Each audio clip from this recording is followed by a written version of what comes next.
This episode of Doc Talk is brought to you by First Bank. We're not just your neighborhood bank, we're your neighbors. Our local team lives up to the name, putting our customers and community first. To experience First Bank difference, stop by any of our 13 Knoxville area locations or visit firstbankonline.com. First Bank, member FDIC. Hello, my name is Dr. Robert Page, and welcome to Doc Talk. Doc Talk is a podcast which is sponsored and run by the Knoxville Academy of Medicine, which features its member physicians in an interview format, providing patients with information to help them further along their medical care and to give them information on things that are important to them, which may or may not be topical. And with that in mind, today I have with me Dr. Eric Pennaman. Dr. Pennaman is the medical director for Summit Medical Group, right, and is a family practitioner. Has been here for the last 4.5 years in that capacity. And he is here with us today to talk about hepatitis. Now, in this day and age when everybody's talking COVID, right, the most, apparently the most important virus to ever hit mankind. Yeah, it must be. Yeah. Apparently that's not so. Yeah. Apparently there are other things which are more important. So talk to us about hepatitis. Yeah, and particularly hepatitis C. Okay. And one of the reasons why I wanted to talk about it is in March, the United States Preventative Services Task Force recommended that everyone age 18 and older be screened for hepatitis C. And when I dug into that to try to see, well, what's the rationale behind it? It makes a lot of sense in that of the top 60 reportable diseases, and you know, of course, as a doc, but we have to report infectious diseases that could spread throughout a community to the health department. And so of the reportable diseases of the top 60, which includes HIV, tuberculosis, and some granddaddy ones, of the top 60, hepatitis C kills more people than the other 59 combined. Wow. Now, March, of course, hit just as the pandemic was hitting, so hardly anybody talks about hepatitis C. And honestly, very few people age 18 and older are being screened for hepatitis C. And given that it's, it can be a very deadly virus that now has such great treatment that we can cure 99% of patients who are infected with hepatitis C. Wow. Yeah. So I remember from my residency, and you and I talked about this briefly, is that hepatitis C was rampant, and the only real therapy that we had to treat these patients was liver transplant. Yeah. And that's not true anymore. Now there's Right. a new medication out on the market which can treat that. Sure. Yeah. There's several of them, and even some of the most effective ones now are generic. So the cost to treat, which initially was about $80,000 to treat one case, Wow. now it's closer to $10,000, which you might say, wow, that's expensive.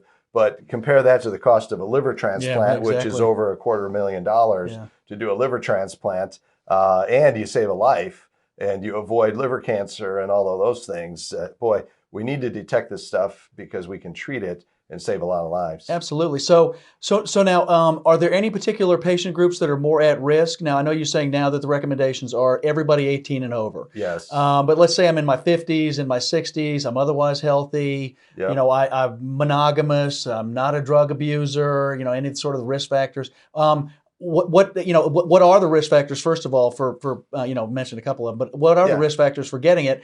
And should I be screened if I'm in my 50s or 60s and otherwise I'm healthy? Right. So the good question to ask is, when were you born? Because the original screening guideline came out essentially saying baby boomers, people born between 1945 and 1965, should be screened at least once. And the reason is back then the blood supply wasn't screened for hepatitis C. So if you received a blood transfusion or got exposed to a blood product when you were young, even at the time of birth, you could have gotten hepatitis C. And so we have recommended for a little while now to screen that population, but you hit on a lot of the risk factors. Certainly, one of the reasons why hepatitis C is endemic in East Tennessee is because of the opioid drug problem that we have, and a lot of people choose to inject their opioids. And so IV drug abuse is by far and away the biggest risk factor. Sexual promiscuity.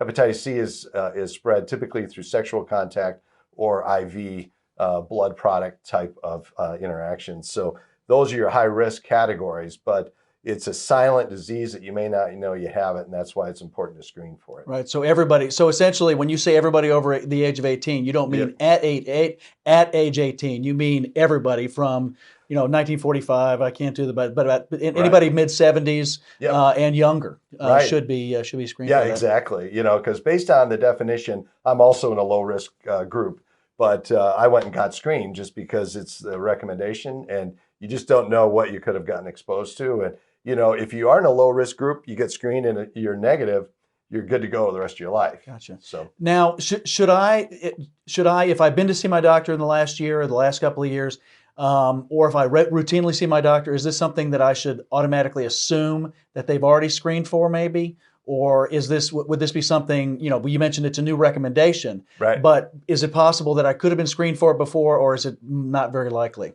I would say it's not likely, just because when the new guideline came out, all we've been thinking about in medicine has been COVID, and everything is COVID. Now everything is about how can we vaccinate as many people for COVID.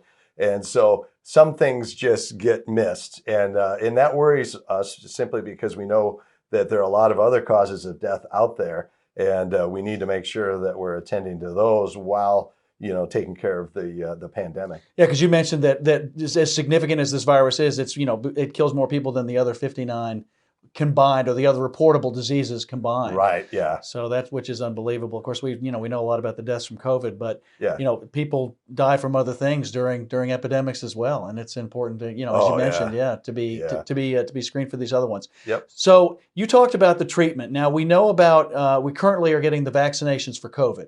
There is no vaccination for hepatitis C. Correct. So what does the treatment for hepatitis C involve? So typically you go through an initial workup to define what stage you're at, whether or not you have any fibrosis, which is the kind of an early cirrhosis. A lot of public understands cirrhosis, but fibrosis is beginning to have scarring in the liver. Okay. And so we best treat hepatitis C before the liver has significant evidence of damage. And so in that situation, like I said, it has a 99% cure rate. So if we detect hepatitis C years down the road, it could be too late to have cured them. And then they still are on a trajectory where they may need a liver transplant. So sooner is definitely better, which is true for about any disease in medicine.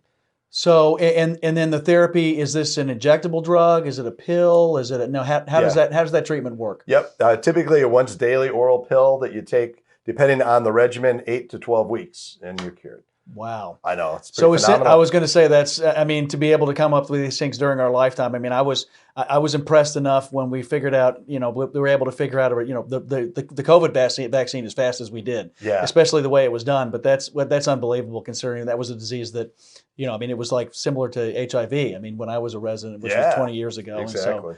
So these patients were just, you get a liver transplant, or you would just die. Which is really bad. So we have good therapies for it when we have these drugs. You mentioned about the cost.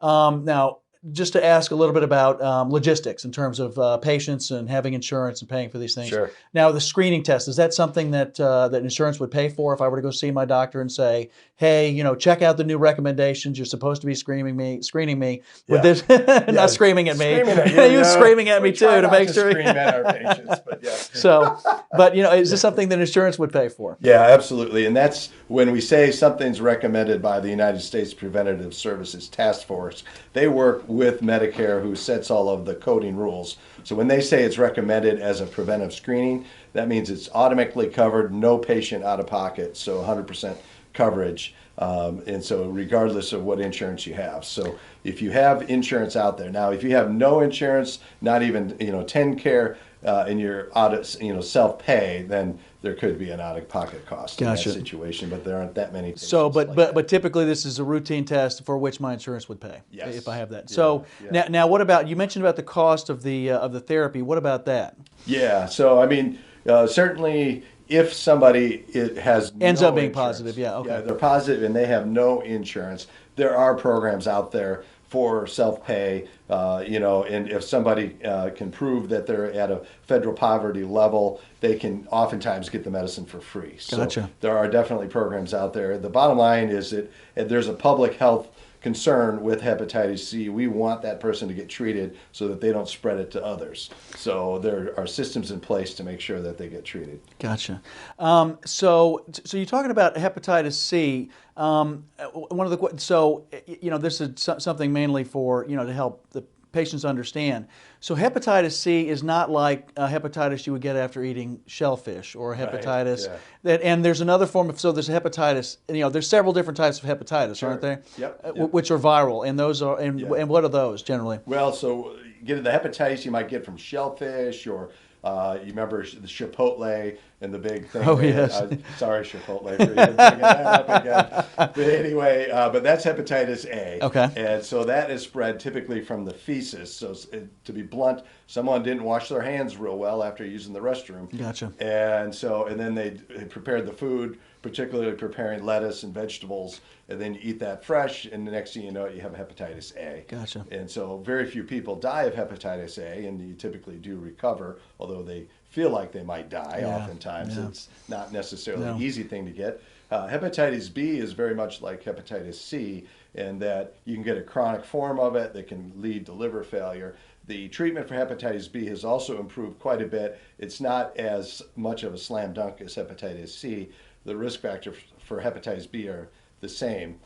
Sexual promiscuity, IV drug abuse, those types of things. So, but now we have immunizations for hepatitis B as well. Exactly. So, yep. and I think there are actually immunizations for hepatitis A as well now, aren't there? Aren't there some available? But the bottom line is that if I'm a patient and I've been told that I have hepatitis A or hepatitis B, I should not automatically assume that I've been screened for, or that I've had hepatitis before. I've had any form of hepatitis, that I've automatically been screened for this particular type.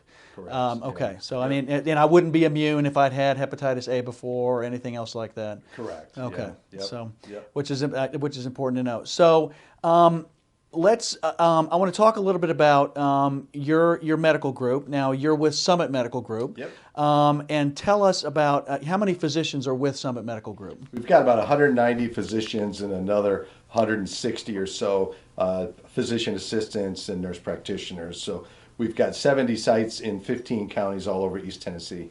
Wow. So, and going from where to where? I mean, if I'm a patient, I'm watching this, on the internet. Can I look for a Summit doctor in my area typically, or they? Typically, if you're in East Tennessee, other than once you get north of Greenville, we have many docs in Greenville. You go north of Greenville, that's the Tri-Cities area, and Ballard and in Holston Medical Group and the state of Franklin. They're the groups up there. And then Greenville all the way down to Athens and Madisonville is Summit Medical Group territory. And we have clinics as far north as Campbell County up in Jacksboro area. So I would not have to travel very far if I wanted to see a Summit Medical doctor. Yeah. And let's say that I was interested in finding a Summit Medical doctor in my area. Where would I go? Is there a website? Is there a phone number I can call? Yep. Summitmedical.com.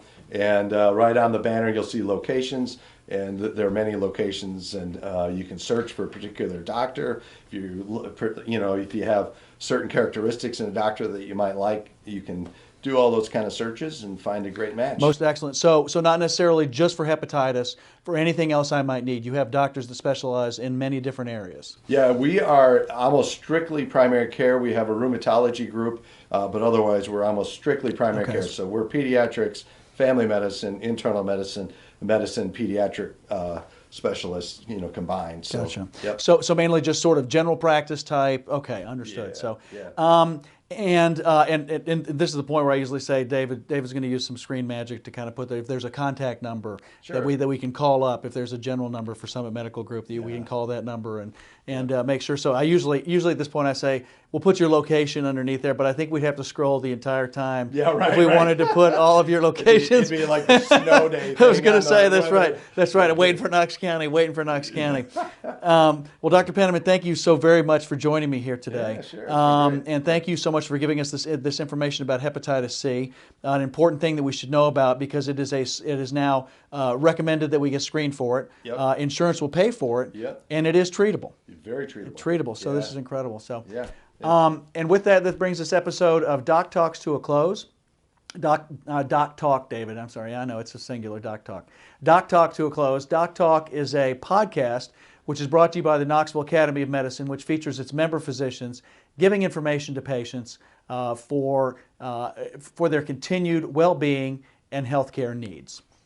Thank you so much for joining me today. I'm Dr. Robert Page. This episode of Doc Talk is brought to you by First Bank. We're not just your neighborhood bank, we're your neighbors. Our local team lives up to the name, putting our customers and community first.